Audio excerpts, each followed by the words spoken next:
सबसे बड़ी जो नंबर है एमसीक्यूज का वो बायोलॉजी पोर्शन से पूछा जाता है। 68 में से 65 एमसीक्यूज बड़े आराम से सही अटेम्प्ट करके आ सकता है। 65, 66 एमसीक्यूज सही कर दिए तो वहां जो गलतियां होंगी वो अच्छा खासा कंपनसेट हो जाएंगी। 15 से 18 एमसीक्यूज ऐसे होते हैं कि जो थोड़े से प्रॉब्लम क्रिएटिंग होते हैं।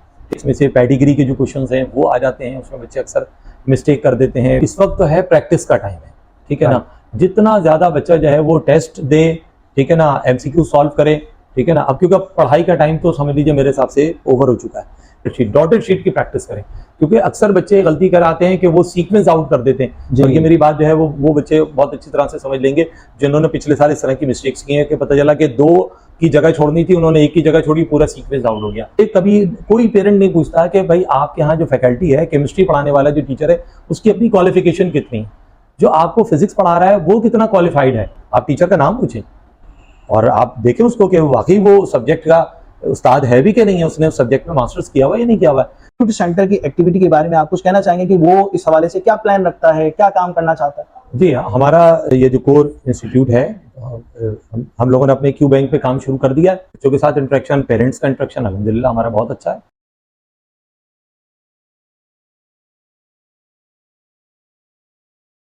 अस्सलाम वालेकुम। आज की पॉडकास्ट में हम आपके साथ शेयर करने जा रहे हैं इनफैक्ट उन बच्चों के लिए बहुत सारी काम की बात है जो कि एमडीकेट का टेस्ट इस साल देने जा रहे हैं और आइंदा भी वो बच्चे जो कि देना चाहेंगे। तो ये पॉडकास्ट बेसिकली खास तौर पे उन बच्चों के लिए और जो उनकी क्वारीज प्रॉब्लम्स होती हैं, आज हम इंशाल्लाह इस पॉडकास्ट में उन प्रॉब्लम्स को सॉर्ट आउट करने की कोशिश करेंगे।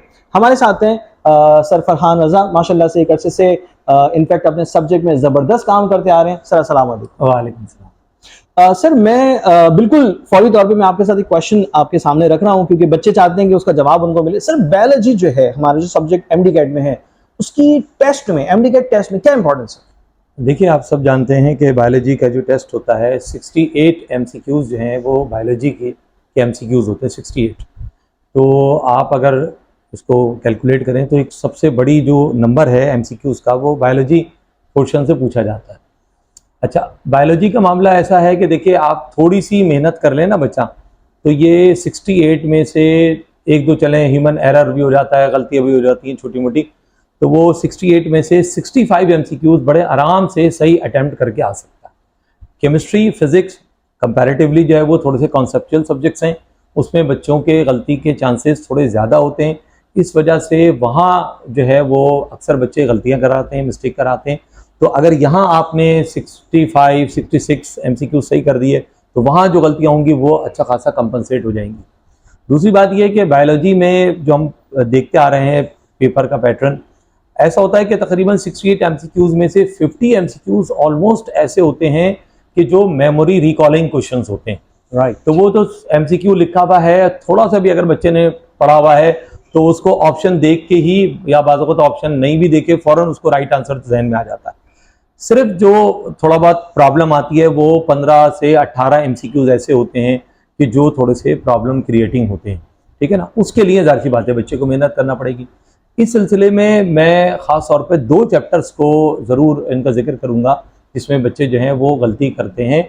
एक चैप्टर है बायो एनर्जेटिक्स और दूसरा चैप्टर है वेरिएशन एंड जेनेटिक्स, ठीक है ना, जिसको इनहेरिटेंस के नाम से भी बच्चे जानते हैं।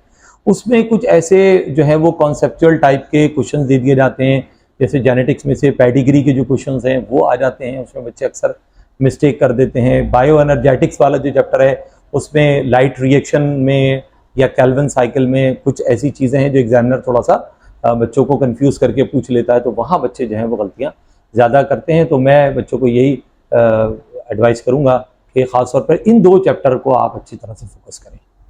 बेहतरीन सर ने मालूमात दी इस हवाले से, और अगर इन चीज़ों का आप फोकस कर लेते हैं तो नो डाउट आप अपना टेस्ट स्कोर ओवरऑल बहुत अच्छा बना सकते हैं। सर एक क्वेश्चन है जो कि मैं फील करता हूं कि मैं सबसे ज़्यादा पूछूं और मुझे उस बारे में बेहतर मालूमात मिल सके। सर इस वक्त जो टाइम लिमिटेशन है बच्चे की, यानी कि हम जो है वो बहुत लिमिटेड टाइम पे मौजूद हैं बच्चे के पास टाइम, और एमडीकेट सर पर है 10 तारीख को टेस्ट है। तो सर इस मोमेंट पे बच्चे को क्या करना चाहिए अपने टेस्ट में जबरदस्त स्कोर करने के लिए? What should he do? देखिए, मेन चीज़ अब इस वक्त तो है प्रैक्टिस का टाइम है, ठीक है ना। जितना ज़्यादा बच्चा जो है वो टेस्ट दे, ठीक है ना, एमसीक्यू सॉल्व करे, ठीक है ना। अब क्योंकि पढ़ाई का टाइम तो समझ लीजिए मेरे हिसाब से ओवर हो चुका है। एमसीक्यूज आप करें, पहले आप कोई भी आपके पास बुक है जो है बहुत सारी मार्केट में किताबें हैं, वो सब बच्चों के पास होती हैं, ठीक है ना। या आप जिस इंस्टीट्यूट में पढ़ रहे हैं उन्होंने भी, हर इंस्टीट्यूट जो है बच्चों को बुक्स प्रोवाइड करता है, तो वो उसमें एमसीक्यूज जो है वो आप डॉटेड शीट लें, जिस तरह की जो आती है जो पेपर में उनको दी जाएगी, वो उस तरह की शीट रखें। आप एमसीक्यूज जो मौजूद हैं उनका आप आंसर शीट अपने वो डॉटेड शीट की प्रैक्टिस करें, क्योंकि अक्सर बच्चे गलती कराते हैं कि वो सीक्वेंस आउट कर देते हैं। और ये मेरी बात जो है वो बच्चे बहुत अच्छी तरह से समझ लेंगे जिन्होंने पिछले साल इस तरह की मिस्टेक्स की हैं कि पता चला कि 2 की जगह छोड़नी थी, उन्होंने 1 की जगह छोड़ी, पूरा सीक्वेंस आउट हो गया, तो सारा पता लगा पेपर ही उनका खराब वो तो बिल्कुल खराब हो गया। बिल्कुल। और ऐसा भी नहीं हो सकता कि उन्हें दोबारा से वो ओएमआर शीट मिले, नहीं वो ऐसा भी पॉसिबल नहीं, एक शीट मिलती है। तो भाई इस बात को बहुत बहुत ध्यान करना है, फोकस करना है कि आप ओएमआर शीट जो होती है 200 एमसीक्यूज के लिए, आप वो उस पर अपनी प्रैक्टिस करें। ज्यादा से ज्यादा प्रैक्टिस करेंगे तो सीक्वेंस आउट होने का चांस जो है वो ना होने के बराबर रह जाएगा, यानी कि खत्म हो जाएगा। अगर आप सिंपली ऐसे ही करते रहते हैं तो फाइनली वहां जाकर बैठेंगे, खुदा ना खास्ता गलती हो गई है तो ये गलती आपके गले पड़ सकती है, तो इस चीज का आपने बड़ा ध्यान रखा है। अच्छा सर, एक और चीज जो मैं फील कर रहा हूँ कि अभी जैसे कि हम देख रहे हैं कि फर्स्ट ईयर सेकंड ईयर की ओवरऑल बुक्स जो है वो तब्दील होती जा रही हैं, और आने वाली यानी कि 2024 में जो बच्चे टेस्ट देंगे एमडी कैट का, उसकी प्रिपरेशन करेंगे, उसके लिए उनके पास बिल्कुल न्यू बुक्स है। और हम ये बात जानते हैं कि जब न्यू बुक्स आती हैं तो सबसे ज्यादा जरूरत उन टीचर्स की होती है कि जो टीचर्स उन सब्जेक्ट्स पर साल काम करते आ रहे हों, जो कि अपने सब्जेक्ट स्पेशलिस्ट हैं।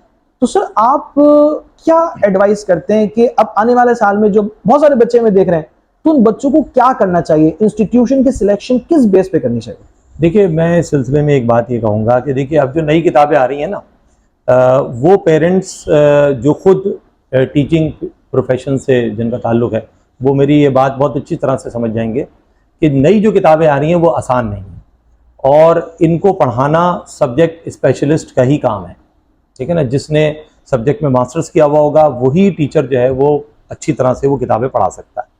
देखिए, आमतौर पर ये होता है कि पेरेंट्स जाते हैं किसी भी इंस्टीट्यूट में, XYZ सब अपना काम अच्छे तरीके से कर रहे हैं, ठीक है। एक तो पहली चीज़ समझ लीजिए कि नई किताबें आई हैं तो अब हर इदारे को अपना नया क्यू बैंक जनरेट करना होगा, और जो अच्छे इदारे हैं वो ज़ाहिर सी बात है इस पर काम कर रहे हैं और करवा रहे होंगे और करवाना चाहिए उनको, ठीक है।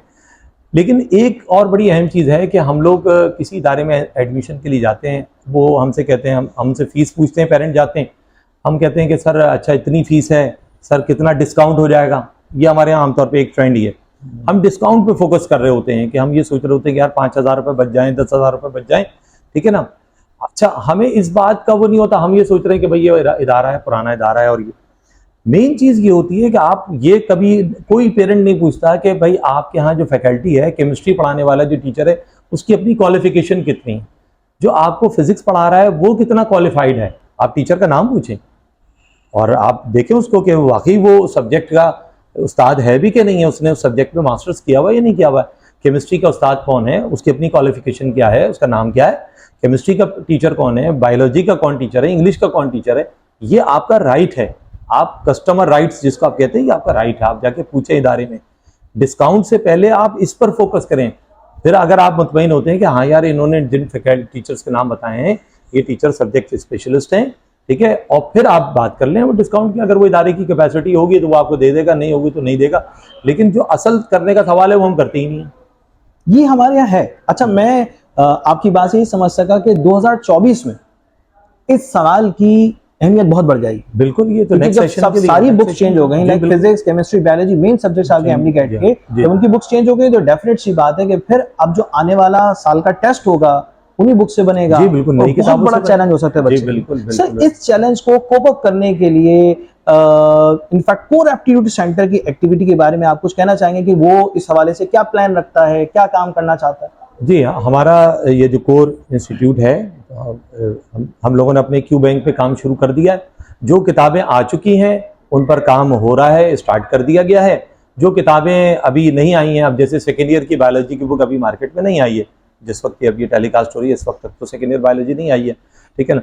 जो किताबें नहीं आई हैं जाहिर सी बात है जब वो आ जाएंगी तो उस पर काम शुरू होगा, लेकिन जो आ गई हैं उस पर हमने काम शुरू कर दिया। जो हमारी टीम है काम कर रही है, अल्हम्दुलिल्लाह हम उस पर वर्किंग कर रहे हैं।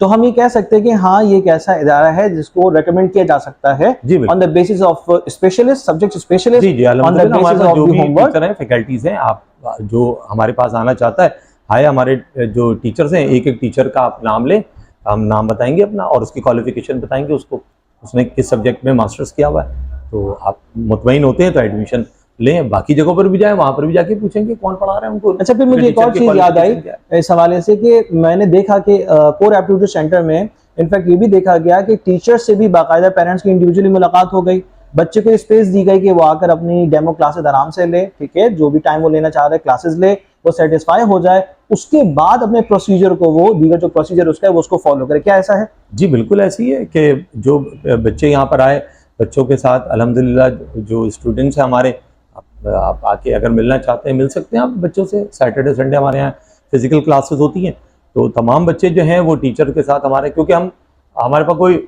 ऐसा नहीं है कि 100 बच्चों की क्लास है हमारे पास, यानी लिमिटेड सीट्स पे हम एडमिशन देते हैं, ठीक है ना। तो थोड़े बच्चों पे काम कर रहे हैं, लेकिन कोशिश है रिजल्ट ओरिएंटेड काम करें हम, और टीचर्स का बच्चों के साथ इंटरेक्शन, पेरेंट्स का इंटरेक्शन अल्हम्दुलिल्लाह हमारा बहुत अच्छा है। जो है बच्चे कभी भी हमें मैसेज करते हैं, हम फौरन रैपिड रिप्लाई करते हैं उनको, जब उनकी कोई प्रॉब्लम होती है फौरन हम उनको। अच्छा सर, अब हम अपने इस पॉडकास्ट को डेफिनेटली जो है वो, मेरा तो दिल नहीं चाह रहा कि मैं इसको खत्म करूं, अब मैं तो चाहता हूं कि बहुत सारे सवाल करूं, मगर टाइम लिमिटेशंस की बेसिस पे हम इसको रैप अप करने की तरफ जा रहे हैं। सर, आप एक कंक्लूसिव स्टेटमेंट हमें दीजिएगा कि एमडी कैट के बच्चे को क्या क्योंकि टाइम लिमिटेड बहुत है, बहुत लिमिटेड टाइम है सर, इस मोमेंट पे उसे क्या करना चाहिए और क्या नहीं करना चाहिए? देखिए, अब 2-3 बातें। एक तो पहली चीज़, देखिए सारे सब्जेक्ट अपनी जगह अहमियत रखते हैं, ठीक है, और इस सिलसिले में हमारे कोर इंस्टीट्यूट के इंग्लिश के उस्ताद सर जुनैद यहाँ पर बैठे हुए हैं, इन्होंने तो माशाल्लाह फ्री ऑफ कॉस्ट जो है वो बच्चों की क्लासेस ली, ठीक है ना, और ऑनलाइन सेशन चलाए उन्होंने। सिर्फ ये नहीं कि जो हमारे इदारे में पढ़ रहे हैं बच्चे, सारे बच्चे हमारे शहर के, हमारे सूबे के, हमारे मुल्क के बच्चे, सब हमारे बच्चे, तो उन्होंने बिला तफरीक सब बच्चों को जो है लॉजिकल रीजनिंग की फ्री ऑफ कॉस्ट क्लासेस उन्होंने कंडक्ट की, और बहुत सारे बच्चों ने उससे फ़ायदा उठाया। अब हो सकता है कि ये जो हमारी रिकॉर्डिंग है, ये जो बहुत से बच्चे पहली मरतबा देख रहे होंगे, तो उनके लिए ये कि उन्होंने वो सेशन मिस कर दिया, क्योंकि बहुत सारी जगहों पर जो है वो लॉजिकल रीजनिंग बच्चों को ढंग से नहीं करवाया गया। तो ये जाहिर सी बात है कि 5 MCQs, गालिबन 5 MCQs होते हैं, ठीक है, लेकिन 6 MCQs है, 6 तो है ना, ठीक है, अगर वो 6 के 6 सही हो जाते हैं तो बहुत अच्छी बात है। बिल्कुल, और यहाँ तो मुकाबला एक नंबर का होता है। मेन चीज़ ये है कि अब आप सारे सब्जेक्ट पे आपको फोकस करना है। बायोलॉजी, जैसे कि मैंने आपसे कहा कि उसमें थोड़ी सी मेहनत कर लें, खासतौर पे इन 2 चैप्टर को आप अच्छी तरह से देख रहे हैं, इनसे लॉजिकल क्वेश्चन ज़्यादा बन जाते हैं। और आमतौर पे बच्चे जो है हमारे यहाँ बायोलॉजी में बॉटनी वाले जो चैप्टर है उसमें थोड़े से ज़्यादा वीक होते हैं, ठीक है ना। ज़ूलॉजी तो हमारे यहाँ बच्चों को बहुत अच्छे तरीके से आती है, लेकिन बॉटनी वाला जो पार्ट है वो बच्चों का अक्सर कमज़ोर होता है, उसको थोड़ा सा देख लें और प्रैक्टिस ज़्यादा से ज़्यादा करें। आप जितने आप प्रैक्टिस सॉल्व करते रहेंगे, पेपर सॉल्व करते रहेंगे, उतना ही जो है वो आपके जो गलती के जो चांसेस हैं OMR शीट के ऊपर, वो जो है वो मिनिमाइज होते चले जाएंगे। बेहतरीन बातें सर ने हमें बताई, और अगर आप सब बच्चे इन तमाम तर बातों को फॉलो करते हैं तो इंशाल्लाह आने वाले वक्त में आपको आपके नसीब से, आपकी दुआओं से, आपकी मेहनत से कामयाबी जरूर मिल सकती है। फाइनल स्टेटमेंट हम लेने जा रहे हैं कि भाई देखिए हमें क्या करना है। सबसे पहली बात है, टाइम मैनेजमेंट को आपने फॉलो करना है। प्लीज, टाइम मैनेजमेंट बहुत जरूरी है। उसके साथ साथ आपका रिवीजन बहुत पक्का होना चाहिए, उसके साथ साथ आपकी प्रैक्टिस होनी चाहिए, आपका कॉन्सेप्ट की बेसिस पे प्रैक्टिस होनी चाहिए। साथ साथ उसके आपने एक और चीज करनी है जो कि बहुत ज्यादा इंपॉर्टेंट है। मेहनत सब बच्चे कर रहे हैं, मगर बहुत सारे बच्चे ऐसे भी हैं जो कि अपने रब से कांटेक्ट को बड़ा स्ट्रांग रखते हैं, ठीक है, दुआएं भी मांगते हैं, नमाज भी पढ़ते हैं, ठीक है, बहुत कोशिश करते हैं, और उसके साथ साथ अल्लाह ताला को भी राजी रखते हैं। तो हम सब, आप सब बच्चों के लिए दुआ गो हैं कि अल्लाह ताला आप सबको इस टेस्ट में कामयाबी नसीब फरमाए, और साथ साथ हिम्मत दे, ताकत दे, जद्दोजहद करने की आपको जो है ना वो एक सलाहियत दे, ताकि आप अपनी इस पूरी कौम के लिए बहुत कुछ अच्छा कर सकें। Thank you for thank you.